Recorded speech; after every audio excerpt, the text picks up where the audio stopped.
Hello friends, welcome to Telugu web Guru platform. Friends, మనం ఏదైతే మన front end web development course start చేశామో అందులో ఫస్ట్ మనం HTML గురించి స్టార్ట్ చేద్దాం అనుకున్నాం కదా. సో HTML అనేది దేనికి యూజ్ చేస్తారో తెలుసా? వెబ్ పేజెస్ డిజైన్ చేయడానికి. వెబ్ పేజెస్, వెబ్సైట్స్, సో ఒక google.com లేకపోతే ఒక amazon.in అటువంటి వెబ్సైట్స్, వెబ్ పేజెస్ లేకపోతే వెబ్ అప్లికేషన్స్ అవన్నీ మనం చేయాలంటే యూజర్ ఇంటర్ఫేస్ మనం చేసేది HTMLతోనే. Okay, right. సో మరి అవన్నీ మనం ఎక్కడ చూస్తున్నాము? మన యొక్క బ్రౌజర్లో google.com కానీ amazon.in కానీ ఇవంతా ఎక్కడ ఓపెన్ చేస్తున్నాము? సో ఏదో ఒక ఇంటర్నెట్ బ్రౌజర్ మన సిస్టంలో ఉంటుంది. గూగుల్ క్రోమ్ కానీ లేకపోతే ఫైర్ ఫాక్స్ కానీ సఫారీ బ్రౌజర్ కానీ ఎడ్జ్ బ్రౌజర్ కానీ ఇలా ఏదో ఒక బ్రౌజర్ ఓపెన్ చేసి అందులో మనం google.com అనో gmail.com అనో amazon.in అనో తెలుగు వెబ్గురు.in అనో మనకు కావాల్సిన వెబ్సైట్ ఓపెన్ చేస్తుంటే అది మనకు వస్తుంది కదా. సో మరి ఇంటర్నెట్ ఆఫ్ చేసుకుంటే అది మనకు వస్తుందా? రావటం లేదు. ఓకే, అంటే సో మనకి కేవలం ఇంటర్నెట్ బ్రౌజర్ మన సిస్టంలో ఉంటే సరిపోదు. ఆ పర్టిక్యులర్ డివైస్కి మనం యూజ్ చేస్తున్నటువంటి సిస్టమ్ కావచ్చు, మొబైల్ కావచ్చు, ట్యాబ్ కావచ్చు, what ever it may be, ఆ సిస్టమ్కి ఇంటర్నెట్ కనెక్షన్ ఉంటేనే మనం దాన్ని రీచ్ అవ్వగలుగుతున్నాం, లేకపోతే రీచ్ అవ్వలేకపోతున్నాం. సో కాబట్టి ఫస్ట్ మనం ఇంటర్నెట్ అంటే ఏంటో తెలుసుకునే ప్రయత్నం చేద్దాం.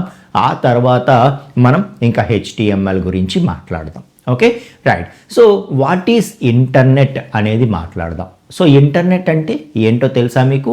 ఇంటర్నెట్ అంటే ఏంటి? ఇంటర్నెట్ అంటే collection of inter connected networks. Collection of inter connected networks. Okay, so for example ఇది మన ఇండియా అనుకుందాం. ఓకే, సో మన ఇండియాలో ఉండేటటువంటి డిఫరెంట్ సిస్టమ్స్ కావచ్చు, మొబైల్స్ కావచ్చు, ఇవన్నీ కూడా ఒకదానికొకటి నెట్వర్క్లో కనెక్ట్ అయి ఉంటాయి. ఓకే, సో ఒకదానికొకటి నెట్వర్క్లో కనెక్ట్ అయి ఉంటాయి. ఇది ఒక నెట్వర్క్ అనుకుందాం. సో ఇప్పుడు ఇలాగే ఫర్ ఎగ్జాంపుల్ వేరే కంట్రీస్ కూడా మనం తీసుకుందాం. And this is UK. Okay, so US, UK ఇలా 2 కంట్రీస్ తీసుకున్నాం. ఆ కంట్రీస్లో కూడా అక్కడ ఉండే డివైజెస్ అన్నీ కూడా నెట్వర్క్స్లో కనెక్ట్ అయి ఉంటాయి, ఒకదానికొకటి కనెక్ట్ అయి ఉంటాయి. ఓకే, సో ఇది వాళ్ళ నెట్వర్క్, ఇది మన నెట్వర్క్. ఓకే, అలాగే ఫర్ ఎగ్జాంపుల్ UK ఇంకొకటి తీసుకుంటే అది వాళ్ళ సిస్టమ్స్ అన్నీ కూడా ఒకదానికొకటి కనెక్ట్ అయి ఉంటాయి. ఓకే, సో అది వాళ్ళ నెట్వర్క్. ఓకే, సో ఇది ఒక నెట్వర్క్, ఇది ఒక నెట్వర్క్. ఓకే, సో ఇలా ఎవరి నెట్వర్క్ వాళ్ళది, ఎవరి సిస్టమ్స్ వాళ్ళవి అనుకున్నప్పుడు మనం మన ఇండియాలో ఉండేటటువంటి ఒక సిస్టమ్ నుండి google.com అని టైప్ చేయగానే మనకి గూగుల్ పేజ్ వచ్చేస్తుంది. ఎక్కడ ఉంది గూగుల్ సర్వరు? USAలో ఉంది. ఓకే, సో USAలో ఉండేటటువంటి గూగుల్ సర్వర్కి మనం ఒక రిక్వెస్ట్, వాళ్ళ దగ్గర ఉండేటటువంటి గూగుల్ పేజ్ని మనం ఇండియాలో ఉండే ఒక సిస్టమ్ నుండి google.com అంటే మనం చూడగలుగుతున్నాం. ఎలా చూడగలుగుతున్నాము అంటే, సో ఎవరి నెట్వర్క్ వాళ్ళకి ఉంది, కానీ ఈ నెట్వర్క్స్ అన్నీ కూడా ఒకదానికి ఒకటి కనెక్ట్ అయి ఉంటాయి. ఈ నెట్వర్క్స్ అన్నీ కూడా ఒకదానికి ఒకటి కనెక్ట్ అయి ఉంటాయి. సో ఎలా కనెక్ట్ అయి ఉంటాయి? దానికోసమే అండర్ సీ కేబులింగ్ అనేది జరుగుతూ ఉంటుంది. ఓకే, సో మనకి సీ అండర్లో మనకి కేబులింగ్ అనేది జరుగుతూ ఉంటుంది. ఆ కేబులింగ్ ద్వారా ఒక కంట్రీలో ఉండే సిస్టమ్స్ అనేవి వేరే కంట్రీలో ఉండే సిస్టమ్తో కనెక్ట్ అవుతూ ఉంటాయి అన్నమాట. అర్థమవుతుందా? సో అది ఏదైతే ఉంటుందో, సో ఈ మొత్తం సినారియో మనం తీసుకుంటే ఇదొక నెట్వర్క్, కలెక్షన్ ఆఫ్ నెట్వర్క్స్, అవి కూడా ఒకదానికొకటి ఇంటర్ కనెక్ట్ అయి ఉన్నాయి. ఓకే, సో దీన్నే మనం ఏమంటామంటే ఇంటర్నెట్ అంటాం. So collection of inter connected networks is nothing but internet. అర్థమవుతుందా?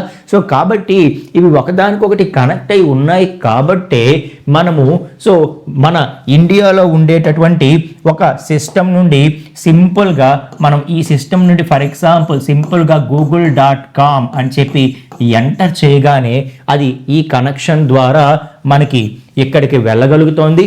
ఫర్ ఎగ్జాంపుల్ ఇదే గూగుల్ సర్వర్ అనుకుందాం.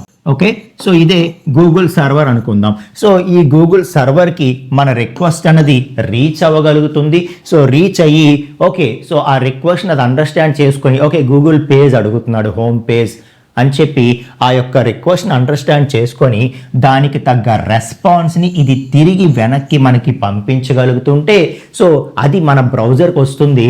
మన బ్రౌజర్ ఏమో దాన్ని అండర్స్టాండ్ చేసుకొని తిరిగి మళ్ళీ దాన్ని ఒక వెబ్ పేజ్ లాగా మనకు చూపిస్తే మనం ఆ గూగుల్ తాలూకా పేజ్ అనేది చూడగలుగుతున్నాం. మీకు అర్థమవుతుందా? సో ఆ విధంగా ఈ రిక్వెస్ట్ రెస్పాన్స్ మోడల్ ద్వారా ఇవి కమ్యూనికేట్ అవుతాయి. అయితే కమ్యూనికేట్ అవ్వాలి అంటే ఒకదానికి ఒకటి కనెక్ట్ అయి ఉండాలి కదా. ఎలా కనెక్ట్ అవుతాయి? త్రూ ఇంటర్నెట్ ద్వారా కనెక్ట్ అవుతాయి. ఇంటర్నెట్ అంటే ఏంటి? సింపుల్గా collection of networks, collection of inter connected networks. ఒకదానికొకటి కనెక్ట్ అవుతూ ఉండేటటువంటి డిఫరెంట్ నెట్వర్క్స్ ఆ మొత్తాన్ని తీసుకుంటే అదే ఇంటర్నెట్ అనమాట. Okay, right. సో దాన్నే మనం ఇంటర్నెట్ అంటాం. సో అర్థమవుతుంది కదా. ఆ విధంగా మనకి రిక్వెస్ట్ అనేది అక్కడికి వెళ్తుంది, రెస్పాన్స్ అనేది మనకి వెనక్కి వస్తే మనం గూగుల్ పే చూడగలుగుతున్నాం.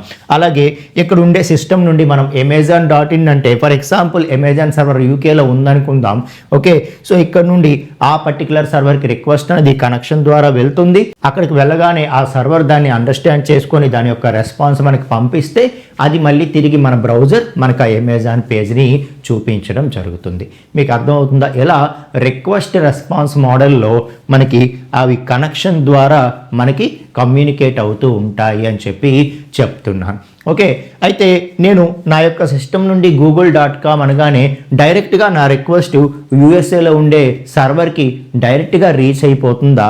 మధ్యలో ఎవరైనా ఉంటారా? ఓకే, సో డైరెక్ట్గా ఎలా రీచ్ అయిపోతుంది? నా సిస్టమ్ ఏమీ డైరెక్ట్గా గూగుల్ సర్వర్తో కనెక్షన్ లేదు కదా. ఎలా రీచ్ అయిపోతుంది, అసలు ఎలా జరుగుతుంది ఇదే అనేది కూడా మనం కాస్త తెలుసుకునే ప్రయత్నం చేద్దాం. సో దానికోసం నేను రన్ విండో ఓపెన్ చేస్తాను. రన్ విండో ఏ విధంగా వస్తుంది? మన విండోస్ కీ ఉంటుంది కదా, ఎలాంటి ఐకాన్తో విండోస్ కీ ఉంటుంది కదా కీబోర్డ్లో, అది ప్రెస్ చేస్తూ R for run. Okay, R key press చేయాలి. ఓకే, విండోస్ కీ ప్రెస్ చేస్తూ ఆర్ కీ ప్రెస్ చేస్తే మనకి ఈ విధంగా రన్ విండో వస్తుంది. ఆ రన్ విండోలో మనం CMD అని టైప్ చేయగానే మనకి కమాండ్ ప్రాంప్ట్ ఓపెన్ అవ్వడానికి కమాండ్ అనమాట ఇది. ఓకే, సో CMD అని టైప్ చేసి జస్ట్ ఇక్కడ ఓకే ప్రెస్ చేస్తే చాలు మనకి ఈ విధంగా కమాండ్ ప్రాంప్ట్ అన్నది ఓపెన్ అవుతుంది. సో ఇప్పుడు చూడండి మనము ఓకే, సో మన సిస్టమ్ నుండి ఒక రిక్వెస్ట్ పెడుతున్నప్పుడు, ఒక వెబ్సైట్కి మనం రిక్వెస్ట్ పెడుతున్నప్పుడు ఆ రిక్వెస్ట్ ఏ విధంగా వెళ్తుందో మనం ట్రేస్ చేయొచ్చు అనమాట. సో అలా ట్రేస్ చేయడానికి మనకి ట్రేస్ RT అనే కమాండ్ ఉంది. ఓకే, ఇదే మీరు మ్యాక్ యూజ్ చేస్తుంటే కనుక యాపిల్ యూజర్స్ మ్యాక్బుక్ యూజ్ చేసేవాళ్ళు ట్రేస్ రూట్ అనేటటువంటి కమాండ్ యూజ్ చేయండి. అండ్ విండోస్ యూజర్స్ అయితే trace RT. Okay, so Mac users అయితే టెర్మినల్ ఓపెన్ చేస్తారు, ఓపెన్ చేసి ట్రేస్ రూట్ కమాండ్ ద్వారా చెక్ చేస్తారు. ఓకే, సో ఇప్పుడు చూడండి ఫర్ ఎగ్జాంపుల్ నేను google.com అని చెప్పి నేను టైప్ చేస్తూ ఉన్నాను.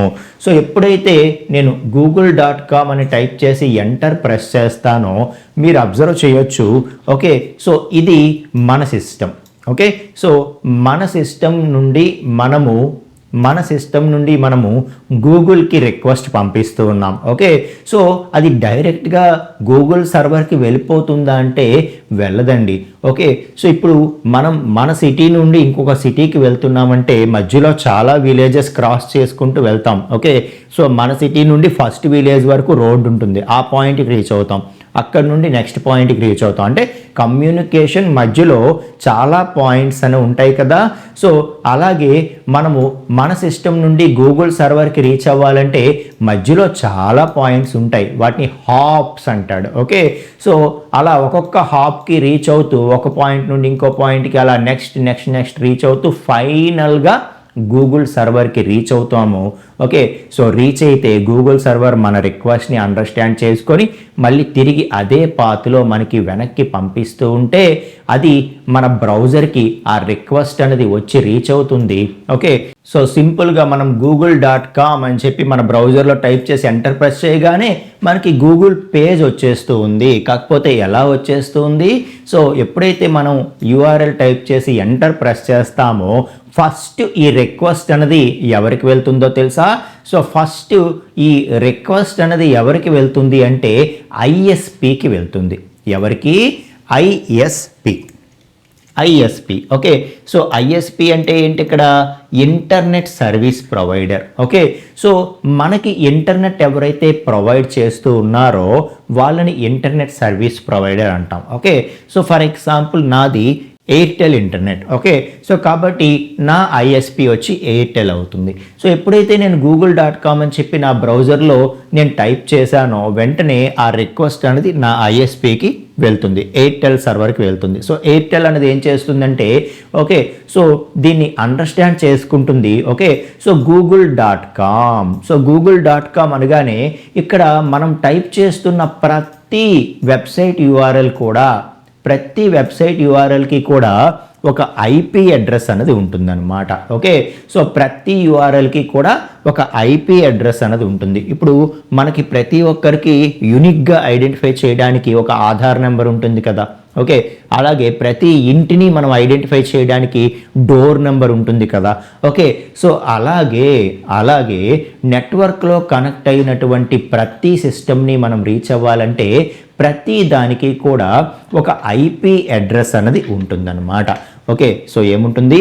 ఒక యూనిక్ అడ్రస్ అనేది ఉంటుంది, ఒక ఐపీ అడ్రస్ అనేది ఉంటుంది, ఒక ఐపీ అడ్రస్ అనేది ఉంటుంది. సో ఆ ఐపీ అడ్రస్ని తీసుకుంటే మనం దాని ద్వారా మనము గూగుల్ సర్వర్కి కావచ్చు, లేకపోతే ఏ సిస్టమ్కైనా నెట్వర్క్లో కనెక్ట్ అయిన ప్రతి సిస్టమ్కి కూడా దేని ఐపీ అడ్రస్ దానికి యూనిక్గా ఉంటుంది. ఓకే, ఒక సిస్టమ్కి ఉండేటటువంటి ఐపీ అడ్రస్ ఇంకో దానికి ఉండదు. మనకి ఎలాగైతే ఒకరికి ఉండేటటువంటి ఆధార్ నెంబర్ ఇంకొకరికి ఉండదో సేమ్ అలాగే ఐపీ అడ్రస్లు కూడా యూనిక్గా ఉంటాయి అన్నమాట. సో కాబట్టి google.com అనగానే ఆ గూగుల్ తాలూకా సాఫ్ట్వేర్ ఎక్కడైతే ఉందో ఓకే, సో దానికి సంబంధించిన సిస్టమ్ ఏదో ఆ సిస్టమ్కి రిక్వెస్ట్ అనేది వెళ్తుందనమాట. సో మరి google.com అనగానే పర్టికులర్గా ఆ సిస్టమే అని ఎలా తెలుస్తుంది?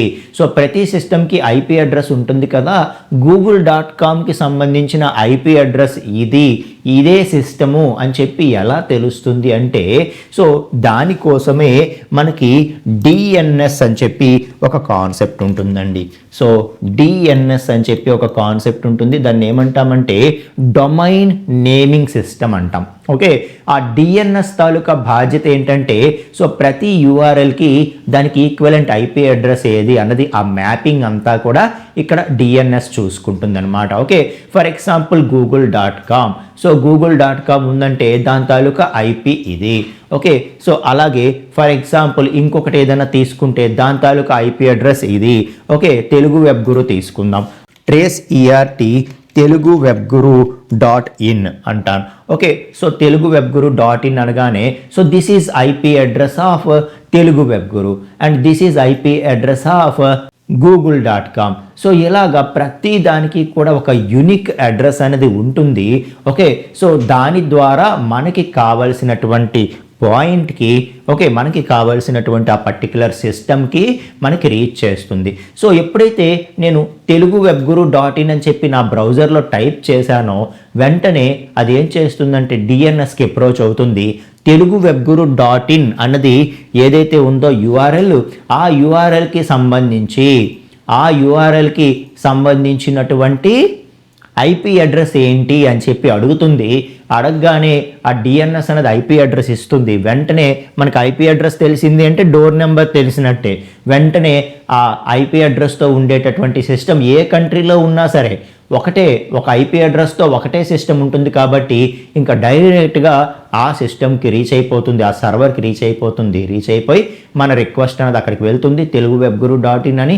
సో వెంటనే అక్కడ నుండి మళ్ళీ తిరిగి తెలుగు వెబ్ గురు పేజ్ అనేది వెనక్కి వస్తే మన బ్రౌజర్ అనేది దాన్ని ఈ విధంగా చూపించగలుగుతుంది. అమెజాన్ కానీ ఏదైనా తీసుకోండి ఇలాగే వర్క్ అవుతుంది అనమాట. అర్థమవుతుందా? సో మొత్తానికి ఈ సిస్టమ్స్ అన్నీ ఒకదానికొకటి కనెక్ట్ అయి ఉంటాయి నెట్వర్క్స్ ద్వారా. కాబట్టి మనం ఏదైనా ఒక యూఆర్ఎల్ టైప్ చేస్తున్నప్పుడు ఆ యూఆర్ఎల్కి సంబంధించినటువంటి ఐపీ అడ్రస్ ఏదో తెలుసుకుంటుంది డిఎన్ఎస్ ద్వారా. ఓకే, సో మన రిక్వెస్ట్ అనేది ఐఎస్పికి వెళ్తుంది, ఇంటర్నెట్ సర్వీస్ ప్రొవైడర్కి. ఐఎస్పి అనేది డిఎన్ఎస్ ద్వారా ప్రాపర్ ఐపీ అడ్రస్ ఏదో తెలుసుకుంటుంది. సో తెలుసుకొని ఆ ఐపీ అడ్రస్ ఉండే సిస్టమ్కి రీచ్ అయిపోతుంది. దానికి రిక్వెస్ట్ పంపిస్తే అక్కడ నుండి మనకి రెస్పాన్స్ అనేది మనకి వెనక్కి వస్తే మన బ్రౌజర్ అనేది ఆ రెస్పాన్స్ని అండర్స్టాండ్ చేసుకొని తిరిగి మనకి చూపిస్తుంటే మనం ఆ అవుట్పుట్ని ఈ విధంగా చూడగలుగుతూ ఉన్నాము. మీకు అర్థమవుతుందా? సో ఇంటర్నెట్ అంటే ఏంటి? Collection of inter connected network. So సింపుల్గా ఇదొక నెట్వర్క్, ఇదొక నెట్వర్క్, ఇదొక నెట్వర్క్, అవన్నీ కనెక్ట్ అయి ఉన్నాయి. ఈ మొత్తాన్ని కలిపి ఇంటర్నెట్ అంటాం. కాబట్టి అవన్నీ కనెక్ట్ అయి ఉన్నాయి కాబట్టి ఏ సిస్టమ్కైనా కనెక్ట్ అవ్వగలదు. కనెక్ట్ అయ్యి దాని యొక్క రిసోర్సెస్ని, కావాల్సిన రిసోర్సెస్ని కమ్యూనికేట్ చేస్తూ, ఓకే, సో వాటికి కావాల్సిన ఫంక్షనాలిటీ ఏదో అది ఇంప్లిమెంట్ చేసుకోగలదు అని చెప్తూ ఉన్నాను. సో క్లారిటీగా అర్థమవుతుంది కదా? ఓకే, సో ఇంటర్నెట్ అంటే ఏంటి, అలాగే మనకి ఈ ఐఎస్పి అంటే ఏంటి, ఓకే, అలాగే డిఎన్ఎస్ అంటే ఏంటి, ఇదంతా కూడా క్లారిటీగా అర్థమైంది కదా? సో ఇక నెక్స్ట్ క్లాస్లో మనం ఇంకా HTML ఇంట్రడక్షన్ పార్ట్లోకి ఎంటర్ అయిపోదాం. ఓకేనా? థ్యాంక్ యూ సో మచ్ అండి.